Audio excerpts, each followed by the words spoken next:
தெய்வத்தின் குரல் 4ஆம் பாகம் மங்களாரம்பம். பிற தெய்வங்களும் போற்றும் பிள்ளையார். சமீபகால சம்பவத்தில் புராண நிரூபணம். அப்படி சொல்வது நிஜம்தான் என்று நிரூபிக்கிறதாக சமீபத்தில் ஒன்று நடந்தது. ராமேஸ்வரத்தில் சங்கர மண்டபம் கட்டி கொண்டிருந்தோம். குறிப்பு: ஸ்ரீமட்டத்தால் ராமேஸ்வரம் அக்னி தீர்த்தக்கரையில் நிர்மாணிக்கப்பட்டு 1963 சங்கர ஜெயந்தி அன்று கும்பாபிஷேகம் கொண்ட மண்டபம். அதில் பிரதிஷ்டை செய்ய வேண்டிய ஆச்சாரியாள் பிம்பத்தை லாரியில் எடுத்துக்கொண்டு போயிற்று.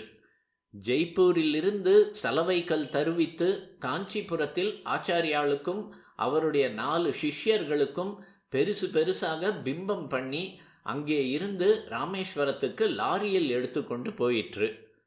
அப்போது வழியில் சரியாக இந்த அச்சிறுப்பாக்கத்திலேயே லாரி பிரேக் டவுன் ஆகி நின்று விட்டது. அப்புறம் பிள்ளையாருக்கு 108 தேங்காய் உடைத்து விட்டே லாரியை பழுது பார்த்து கிளப்பிற்று. அதற்கு பிற்பாடு எந்த விக்னமும் இல்லாமல் கும்பாபிஷேகம், பிரதிஷ்டை எல்லாம் ஜாம் என்று நடந்தது. இந்த விக்னமும் கூட அனுகிரகம் என்றுதான் தோன்றிற்று.